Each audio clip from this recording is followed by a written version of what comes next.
Baik, shalom. Sekali lagi shalom.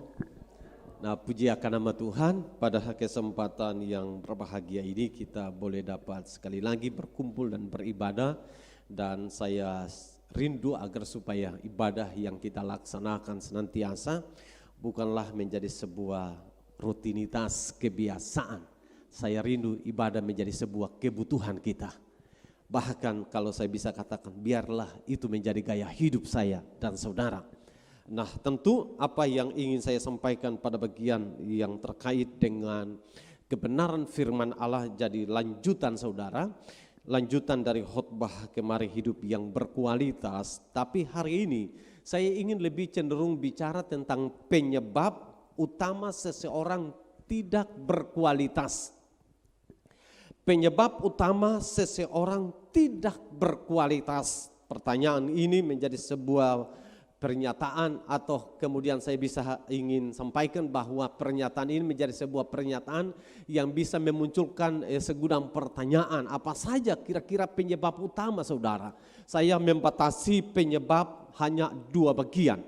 Yang pertama yang ingin saya sampaikan, penyebab utama seseorang yang hidupnya tidak berkualitas. Poin pertama karena kesombongan. Kesombongan membuat seseorang tidak bisa berkualitas. Nah, saya coba pelajari kata sombong saudara, dan dalam terjemahan Kamus Bahasa Indonesia dikatakan bahwa sombong artinya menghargai diri secara berlebihan. Jadi berlebihan, kalau ke istilah kita bilang melebih-lebihkan dirinya. Dan kata sombong sebenarnya menjadi sebuah kata yang tentu kita sendiri tidak suka. Betul? Atau ada di antara saudara yang suka?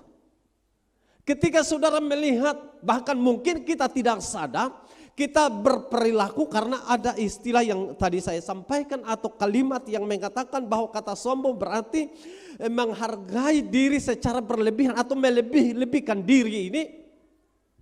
Tanpa kita sadar kita sedang melebih-lebihkan diri ini, dan kita juga tanpa sadar bahwa kita sedang tidak suka dengan perilaku orang lain dengan kata sombong, tapi tanpa sadar kita sendiri melebih-lebihkan diri, artinya tanpa sadar kita sedang suka dengan kesombongan itu sendiri. Pertanyaan lanjut yang ingin saya sampaikan, apakah kata sombong ini hanya berlaku pada orang-orang tertentu? Saya mau katakan semua orang ini orang sombong. Termasuk saya, kita semua ini orang sombong. Katakan dirimu, ale juga sombong toh.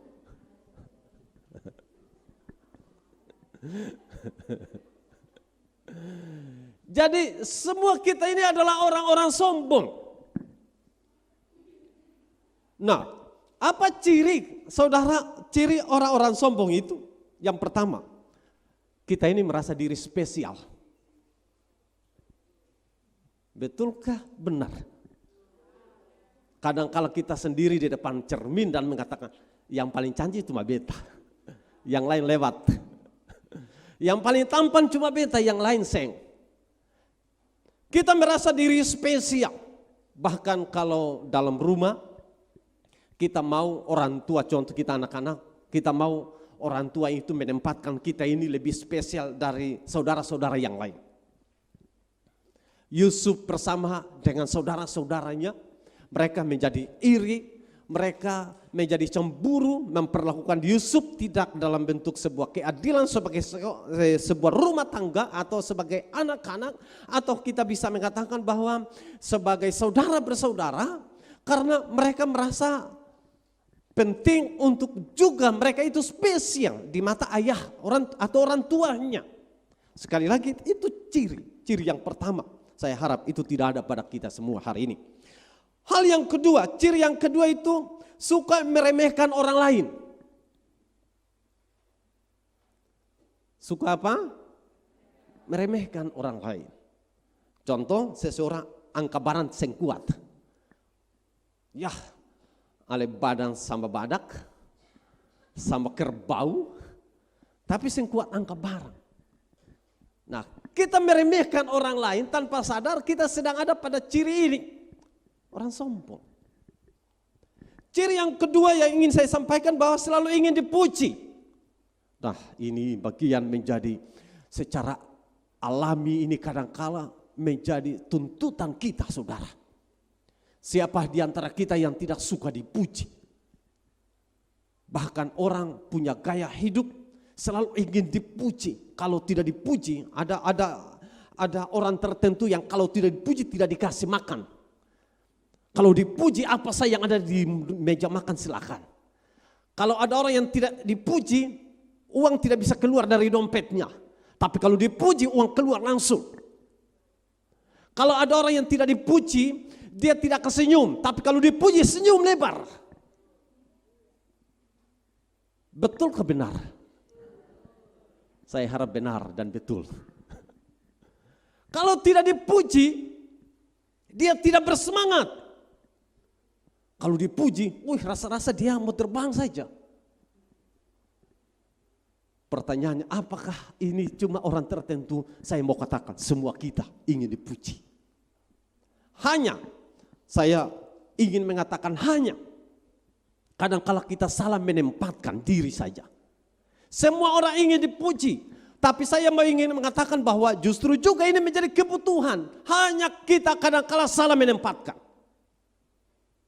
Hal yang berikutnya ingin saya sampaikan terkait dengan ciri orang sombong itu selalu ingin didengarkan. Tidak mau mendengarkan orang lain. Hanya mau ingin didengarkan. Jadi kalau kita baru satu kata, dia sudah 1000 kata. Dia bicara dari A sampai Z. Katong sing ada jeda bicara lagi.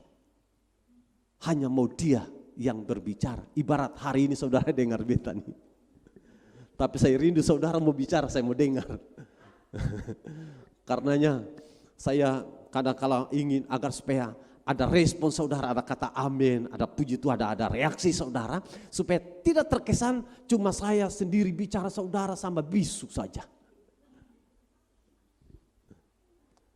Jadi hanya selalu ingin didengarkan dan tidak mau mendengarkan orang lain. Nah, keempat ciri ini saudara bisa daftarkan apalagi cirinya. Saudara bisa temukan sendiri. Saudara kalau coba pelajari banyak ciri tentang orang sombong. Tapi saya hanya bisa membatasi pada bagian-bagian ini karena waktu kita yang terbatas. Tapi kiranya 4 ciri ini menggambarkan kepada saudara. Kira-kira ternyata ini ciri-ciri yang kemudian apakah ini menyenangkan Tuhan atau tidak. Apakah ini menyukakan orang lain atau tidak. Tapi saya mau beritahu kepada kita karena firman Allah mengajarkan bahwa kesombongan tidak disukai. Tuhan tidak suka dengan kesombongan. Kalau Bapak Ibu Saudara baca dalam kitab Markus pasal 7 ayat 21 sampai dengan ayat yang ke-23. Dan teristimewa ayat yang ke-23 ini mempertegas. Tapi saya ingin baca ayat 21 dikatakan begini. Sebab dari hati orang timbul segala pikiran jahat, percabulan, pencurian, pembunuhan, persinahan, keserakaan, kejahatan, kelicikan, hawa nafsu, iri hati, hujat, kesombongan, kebebalan. Ayat yang ke-23 ini menjelaskan. Semua hal-hal jahat ini timbul dari dalam dan menajiskan orang. Jadi kesombongan adalah kejahatan. Dipandang Alkitab, firman Allah mengatakan ini kejahatan. Dan kalau kesombongan adalah kejahatan, apakah baik? Tentu kalau yang namanya jahat tidak baik. Dalam Matius 23 ayat yang ke-12 dikatakan begini. Matius 23, 12 maksud saya. Barang siapa meninggikan diri, ia akan direndahkan. Dan barang siapa merendahkan diri, ia akan ditinggikan. Saya baca satu kata bijak begini. Kesombongan tidak menjadikan seseorang terhormat. Sekali lagi, kesombongan tidak menjadikan seseorang terhormat. Tapi dengan kesombongan ia semakin membuka ruang jatuh ke dalam jurang kehancuran. Kesombongan meruntuhkan kita, kerendahan hati mengangkat kita. Jadi kesombongan, kata sombong selalu lawan kata rendah hati. Dan Alkitab banyak mengajarkan terkait dengan kesombongan. Hal yang kedua, itu pertama. Hal yang kedua, kenapa kita tidak berkualitas? Yang pertama, karena kesombongan. Hal yang kedua, penyebab utama, harap gampang. Apa itu? Harap gampang. Cirinya begini, dia tidak mau ribet. Dia tidak mau proses. Dia tidak mau suka tantangan. Artinya apa saudara? Sukanya senang-senang saja. Jadi orang lain berjuang habis-habisan, dia santai saja. Orang lain berjuang habis-habisan, dia tenang-tenang saja. Orang lain bergelut dengan segala yang dia ingin kerjakan supaya semakin hari semakin sukses. Dia ibarat orang membisu. Harap gampang menjadi sebuah bahasa atau kata yang saya bisa katakan juga sama tidak sukanya dengan kata sombong. Karena ketika saudara meletakkan makanan di atas meja, tiba-tiba saudara makan, dan ketika sedang saudara makan asik, seorang ibu datang mengatakan, "Ali ini cuma harap gampang saja." Maka itu dipastikan kalau dia itu bukan teman yang belum biasa saudara bergaul, lalu kemudian ada pernyataan itu keluar, maka tentu secara diam-diam saudara akan tinggalkan meja makan dan saudara akan keluar. Karena saudara pasti malu dengan itu. Tetapi harap gampang, ini menjadi malapetaka yang memungkinkan kita akan menjadi orang-orang yang tidak berkualitas. Kesombongan menjadi satu bagian, tapi harap gampang, nah sebenarnya ini dekat-dekat dengan orang yang malas sebenarnya. Tapi harap gampang ingin mempermudah semuanya. Karenanya contoh kalau orang yang malas masak, makanan yang paling gampang sarimi. Ada beberapa contoh kasus orang yang sakit kepala menahun hanya karena gara-gara makan sarimi. Tali poronya tak putar dengan sarimi, pikirannya tak putar dengan sarimi.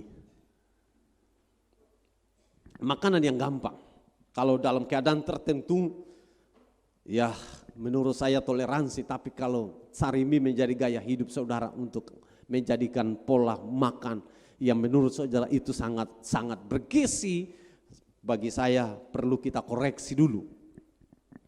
Tapi sekali lagi, kata harap gampang sekali lagi menjadi pemicu kita tidak bisa hidup berkualitas dalam mengiring Tuhan. Baik kesombongan maupun kata harap gampang. Dua hal ini saya bisa mengatakan dua hal ini sama dekatnya. Dekat kepada kehidupan yang bukan berkualitas, tapi dekat kepada sebuah kehidupan yang pada akhirnya kita tidak berkualitas. Karenanya Alkitab banyak mengajarkan agar supaya kita terhindar dari kehidupan yang tidak berkualitas. Dengan apa saudara menghindari supaya menjadi pribadi yang jangan harap gampang. Nah, saya bisa katakan bahwa di dalam dunia sekuler tidak hanya dibatasi hal-hal ini. Dunia pendidikan pun juga tidak hanya hal-hal ini terjadi. Dalam gereja Tuhan bisa ini terjadi saudara. Kadang orang tidak setia dengan Tuhan, tiba-tiba tertumbuh dengan masalah. Dia ingin hari itu juga jawaban datang. Saya mau katakan bahwa ini kita harap gampang saudara. Tantangan datang itu sebenarnya memproses kita menjadi anak Tuhan yang kuat. Dan mengiring Tuhan saudara, tidak ada istilah kata harap gampang. Mengiring Tuhan tidak ada istilah menjadi orang yang tidak mau ribet. Mengiring Tuhan tidak ada yang ada istilah tidak mau proses. Mengiring Tuhan tidak ada istilah hanya suka yang sudah ada. Mengiring Tuhan pasti harus ribet. Mengiring Tuhan harus masuk dalam proses. Mengiring Tuhan pasti akan ada tantangan. Karenanya Alkitab mengajarkan kepada kita agar supaya menjadi pengikut Tuhan Yesus harus bisa berkualitas. Dan orang yang berkualitas harus bisa pikul salib saudara. Mengiring Tuhan harus bisa pikul salib. Dan bicara pikul salib bukan harap gampang. Bicara pikul salib. Dalam Injil Matius 10 ayat 38 dikatakan begini. Barang siapa tidak memikul salibnya dan mengikut aku, ia tidak layak bagiku. Artinya apa? Tidak ada anak Tuhan yang bebas dari semua yang disebut dengan perjuangan. Orang yang tidak mau harap gampang dia pasti berjuang. Dalam dunia pendidikan dia berjuang bagaimana belajar. Dalam dunia bisnis bagaimana dia bekerja keras. Orang lain sudah pada tidur, dia masih dengan kalkulator hari ini untung kah rugi. Hari ini berapa banyak rugi, hari ini berapa banyak untung. Itu orang yang sedang berjuang. Orang yang tidak mau berjuang alias harap gampang, ibarat seperti lampu Aladin. Bim salah bim, istana jadi. Bim salah bim. Uang jatuh satu bal. Bim salah bim keluar dapat emas. Tidak bisa saudara. Mengikut Tuhan sebuah proses dan saya mengangkat pada bagian dalam Injil Matius bahwa mengiring Tuhan, mengikut Tuhan harus sebuah perjuangan yang disebut Alkitab di sini barang siapa tidak memikul salibnya ia tidak layak bagiku. Jadi mengikut Tuhan yang layak adalah orang-orang yang pikul salib. Dan kita bicara salib saudara, ini bicara bukan salib video. Ini bukan bicara hal yang menyenangkan. Bicara tentang salib. Saya ingin kita baca dulu di dalam ayat Galatia pasal 5 ayat 24. Barang siapa menjadi milik Kristus Yesus, ia telah menyalibkan daging dengan segala hawa nafsu dan keinginannya. Jadi kalau kita bicara salib, menyalibkan daging dengan segala hawa nafsu dan keinginannya. Kita menyalibkan kesombongan kita. Kita menyalibkan harap gampang. Kita salibkan dan itu tentu sebuah tantangan baru. Karena yang namanya salib berarti menyangkal diri. Yang namanya salib kita harus lakukan yang tidak kita suka. Yang namanya salib kita harus terima yang kita tidak suka. Kalau yang namanya salib lalu mengatakan melakukan yang dia suka, maka saya katakan itu bukan salib. Pada level tertentu, orang melakukan yang tidak dia sukai, dan pada akhirnya itu menjadi sebuah kebiasaan. Kadangkala, contoh orang yang tidak suka beribadah, ini apa ya? Biarkan saja. Dia ikut dengar firman Tuhan, biarkan saja supaya saudara tidak terganggu. Kalau kita awalnya tidak suka beribadah, awalnya kita tidak suka baca firman Tuhan, dan kemudian itu menjadi kebiasaan, terjadi karena kita telah berusaha pikul salib. Dan itu sudah menjadi sebuah kebiasaan, itu beda. Dengan kebiasaan kita yang awalnya beribadah, kebiasaan kita baca firman Tuhan dan selanjutnya, tetapi kemudian berubah untuk tidak lagi melakukannya. Dulu kita setia, sekarang tidak lagi setia. Maka sebenarnya itu sebuah perubahan menuju kehancuran. Tapi dari kehancuran menuju sebuah kebaikan, berarti dia yang tidak setia berubah menjadi semakin setia. Dan tentu itu sebuah salib. Sebuah salib yang perlu dipikul. Andaikan saya dan saudara tidak suka dengan sesuatu tapi pada akhirnya itu menyukakan, maka saya ingin mengatakan bahwa karena sesuatu yang berulang-ulang kita lakukan, kita tidak suka baca firman Tuhan tapi berulang-ulang menjadi sebuah kebiasaan yang awalnya tantangan. Mau baca firman Tuhan atau mau main game? Mau baca firman Tuhan atau mau baca berita? Mau baca firman Tuhan atau tinggalkan firman Tuhan? Itu sebuah penyangkalan yang dibutuhkan dari saya dan saudara. Tapi kalau itu sudah menjadi sebuah gaya hidup, karena kita sudah melewati yang namanya tantangan pikul salib. Dan akhirnya kita tidak hanya berhenti di situ, kita harus naik level. Contoh, saya menyampaikan dalam konsep ini, kita yang satu hari mungkin cuma 1-2 ayat, 1-3 ayat, kita tingkatkan jadi 1 pasal. Setelah 1 pasal setiap hari sudah menjadi kebiasaan. Cuma 1 pasal.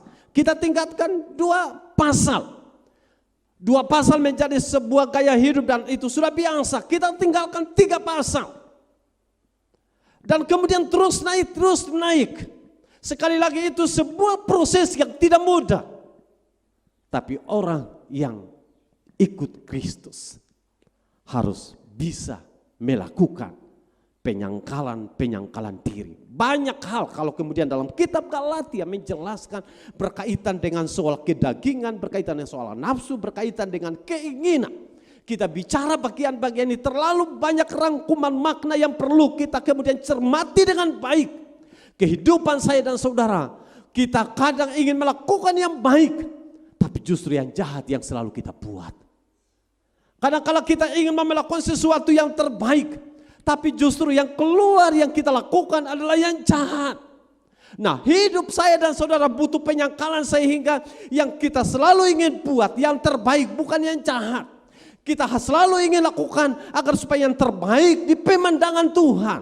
Dan hidup kita ini sedang berusaha, bukan sedang menyenangkan manusia. Kita sedang ingin berusaha menyenangkan Tuhan.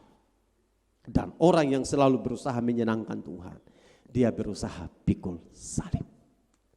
Karena orang yang tidak mau pikul salib, artinya orang yang tidak mau berjuang. Alias orang yang tidak mau pikul salib sama dengan orang yang mau harap gampang. Maka saya mau katakan dia tidak layak bagi kerajaan Allah. Dalam persekutuan gereja dibutuhkan apa yang dikenal dengan sebuah perjuangan. Karena di tengah perjuangan ada proses demi proses. Kita tidak bisa mengabaikan proses. Karena proses diizinkan Tuhan kita belajar bagaimana menjadi pribadi-pribadi yang tangguh. Menjadi anak-anak Tuhan masuk dalam sebuah perjuangan yang akhirnya dari satu proses kepada proses yang lain. Karena supaya kita menjadi anak-anak yang kokoh. Supaya menjadi pribadi-pribadi yang kuat di dalam Tuhan. Dan untuk menjadi pribadi yang kuat butuh apa yang namanya proses. Dan di tengah proses-proses itu setiap detik, setiap menit penyangkalan diri. Dan orang yang tidak bisa menyangkal diri sekali lagi tidak layak di hadapan Tuhan. Karenanya saudara yang dikasihi oleh Tuhan, penting sekali untuk bisa dapat saya katakan bahwa hal bagaimana melakukan perintah Tuhan, hal melakukan kehendak Tuhan, itu bagian yang tidak bisa ditawar-tawar. Pertama Yohanes 3:2-4 dikatakan begini, barang siapa menuruti segala perintahnya, ia diam di dalam Allah dan Allah di dalam dia. Dan demikianlah kita ketahui bahwa Allah ada di dalam kita, yaitu Roh yang telah Ia karuniakan kepada kita. Jadi poin bagaimana kita hidup menjadi pribadi yang terhindar dari harap gampang, kita harus belajar melakukan apa yang namanya kehendak Allah. Dan melakukan kehendak Allah dikatakan bahwa Allah dan Maafkan, Allah di dalam dia, dan demikianlah kita ketahui bahwa Allah ada dalam kita, yaitu roh yang telah Ia karuniakan kepada kita, kepada saya, kepada saudara. Orang yang melakukan kehendak Allah, roh Allah ada pada saya dan saudara. Dan dikatakan Allah berdiam di setiap pribadi.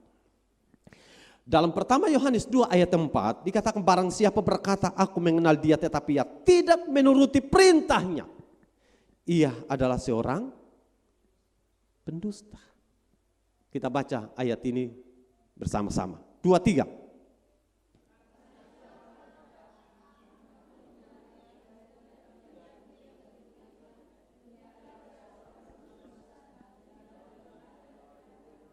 Kita baca ulang sekali lagi ayat ini. 2, 3. Barang siapa berkata, aku mengenal dia, tetapi ia tidak menuruti perintahnya, ia adalah seorang pendusta dan di dalam tidak ada kebenaran. Jadi, poin ini mengajarkan bahwa kebenaran hubungannya dengan melakukan firman Allah. Kebenaran hubungannya dengan melakukan perintah Allah. Kebenaran hubungannya dengan melakukan kehendak Allah. Dan tidak melakukan kehendak Allah, sementara kita mengaku kita adalah anak Allah, sementara kita mengaku kita adalah pengikut Kristus, sebenarnya kita berdusta. Dan ini mengajak kita agar apa? Supaya kita jangan berdusta. Dan supaya tidak berdusta, kita harus bisa mengaku kita ini adalah anak Tuhan. Karena kita sudah melakukan kehendak Tuhan. Kalau kita ini mengaku anak Tuhan, tapi tidak melakukan kehendak Tuhan, maka kita sedang menyampaikan berita dusta kepada orang lain. Karena yang mengaku mengenal dia, berarti dia sudah melakukan kehendak. Tapi kalau mengatakan mengaku mengenal Tuhan, pengikut Tuhan, milik Tuhan, tapi tidak melakukan kehendak Tuhan, maka kita sedang menyampaikan berita di mana kita berdusta. Nah, dengan demikian Yakobus pasal 1 ayat 2 sampai ayat 4 dikatakan begini. Saudara-saudaraku, anggaplah sebagai suatu kebahagiaan apabila kamu jatuh ke dalam berbagai pencobaan. Ayat 3. Sebab kamu tahu bahwa ujian terhadap imanmu itu menghasilkan ketekunan, dan biarkanlah ketekunan itu memperoleh buah yang matang, supaya kamu menjadi sempurna dan utuh dan tak kekurangan suatu apapun. Jadi di kitab Yakobus mengajarkan kepada saya dan saudara bahwa berkaitan dengan kata salib dalam kitab Galatia, berkaitan dengan Injil Yohanes yang menggambarkan pengakuan kita harus sama dengan perilaku, perbuatan kita. Maka Yakobus mengajarkan kepada saya dan saudara bahwa ketika kita berperilaku melakukan apa yang Tuhan mau, dan tekanan, tantangan datang buat saya dan saudara, Yakobus katakan, anggaplah sebagai sebuah kebahagiaan apabila kamu jatuh ke dalam berbagai pencobaan. Pencobaan itu bisa datang kapan saja. Pencobaan itu bisa terjadi karena perilaku kita. Pencobaan itu datang tanpa kita undang, dia datang. Tapi saya harus bisa mengatakan apapun itu tantangannya, apapun itu pencobaannya. Bagi saya, bagi saudara, bagi kita anak-anak Tuhan, yang perlu kita pahami bahwa tantangan itu sebenarnya datang untuk mengasah kita menjadi pribadi yang tekun, ataukah menjadi orang yang harap gampang. Menjadi tekun, menjadi sungguh-sungguh, ataukah menjadi orang yang jalan pintas. Tidak mau proses, Ilyas dia jalan pintas, harus berputar. Tapi dia tidak mau berputar, dia langsung loncat. Itu jalan pintas. Tidak mau prosesnya. Saya ulangi kata tidak mau berjuang. Alias dia harap gampang. Saya mau agar supaya kita selaku anak-anak Tuhan dalam mengiring Tuhan, sekali lagi bahwa tidak ada jaminan, tidak ada tantangan. Kalau kemudian kita berkomitmen mengikut Tuhan dan mengatakan supaya beta tidak punya masalah, saya mau katakan itu omong kosong. Mengikut Tuhan tetap akan ada tantangan. Kalau ada orang, beta mau setia, beta mau sungguh-sungguh berdoa, beta mau sungguh-sungguh beribadah, beta mau memberi banyak supaya beta yang ada tantangan. Saya mau katakan itu harapan kosong. Karena mengikut Tuhan, pikul salib. Dan yang namanya pikul salib, penyangkalan diri atau tidak. Sehingga tidak ada alasan bagi saya dan saudara, beta ini semakin sungguh-sungguh, tetapi semakin banyak masalah. Saya mau ingin mengatakan, karena memang Alkitab tidak memberi jaminan, kalau ikut Tuhan senang-senang saja. Artinya, kalau ikut Tuhan kita menjadi orang yang harap gampang. Tidak ada.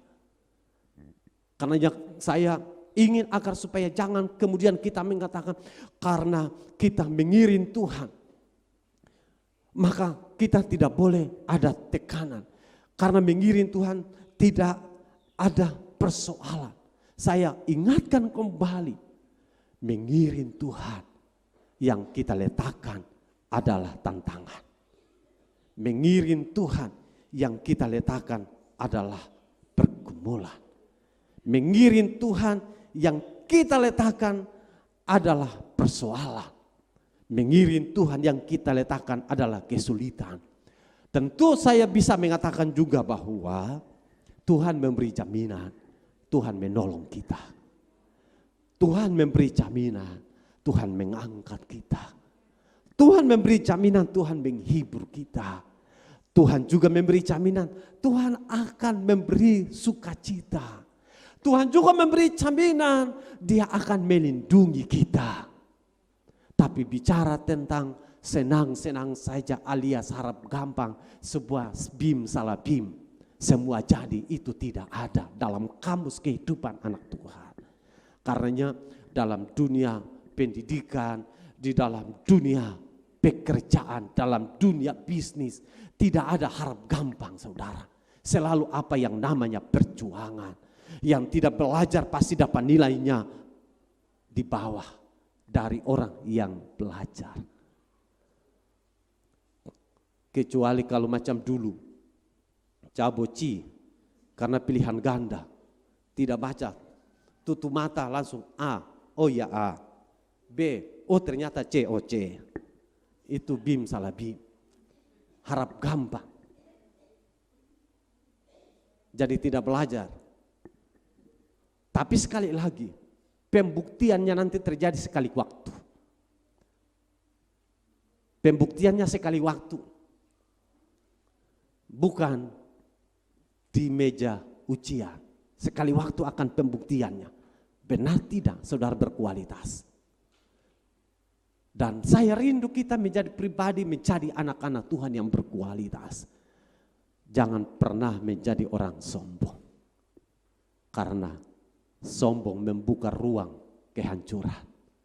Jangan pernah menjadi orang yang harap gampang. Karena harap gampang membuat pribadimu menjadi orang yang juga tidak berkualitas. Jadilah orang yang rendah hati. Jadilah sebagai pejuang. Engkau akan melihat hasilnya di waktu kemudian. Benar, saya berkualitas. Menjadi anak Tuhan, kiranya engkau menjadi berkualitas. Terhindar rasa sombong, terhindar dari rasa harap gampang. Artinya kita belajar. Sekali waktu nanti akan bicara tentang soal kata kerendahan hati. Tapi saya hari ini ingin sampaikan bahwa belajar untuk tunduk di bawah kaki Tuhan. Karena waktu kita tunduk di kaki Tuhan, kita akan menjadi orang yang rendah hati. Menjadi pejuang, menjadi orang yang berusaha, melayani Tuhan, mengiring Tuhan, mengikut Tuhan, bekerja dengan proses demi proses. Sehingga engkau, saya, kita semua pribadi menjadi pribadi-pribadi yang benar-benar hidup melakukan apa kata Tuhan.